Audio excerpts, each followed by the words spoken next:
A Nébik Supermenta terméktesztek legújabb számában a hazánkban kapható, az utóbbi időkben igen népszerűvé vált zapkásákat teszteltük.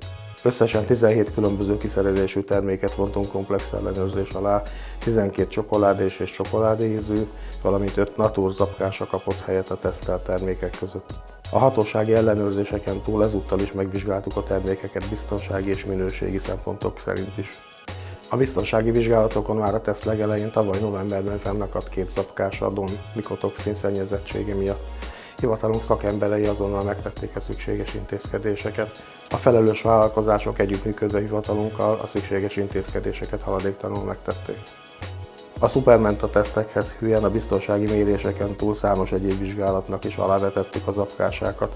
A mikrobiológiai és növényvédőszerek jelenlétére utaló vizsgálatok mellett a termékek cukor, fehérje és allergén tartalmára vonatkozó méréseket is elvégeztük.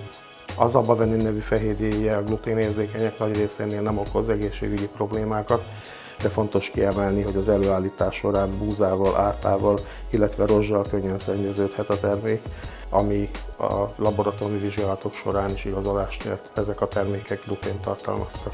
3 termék csomagolásán hirdették a gluténmentességet, ezek a termékek a laboratóriumi vizsgálat alapján valóban gluténmentesek voltak, így a gluténérzékenységben szenvedők ezeket a termékeket kereshetik a boltok polcain. A termékek jelölésével ezúttal is számos gond volt. Például több termék esetében az összetevőket nem megfelelően tüntették fel, de olyan hiba is előfordult az egyik zapkásánál, hogy a magyar nyelvű jelölésen feltüntetett tápértékadatok eltértek a termék specifikációban szereplő és a német nyelvű jelölésen feltüntetett értékektől, ami miatt sérült a fogyasztók valósághű tájékoztatásának kritériuma. A 17 termékből összesen 14 esetében kellett hatósági eljárást indítanunk a jelölési hiányosságok miatt.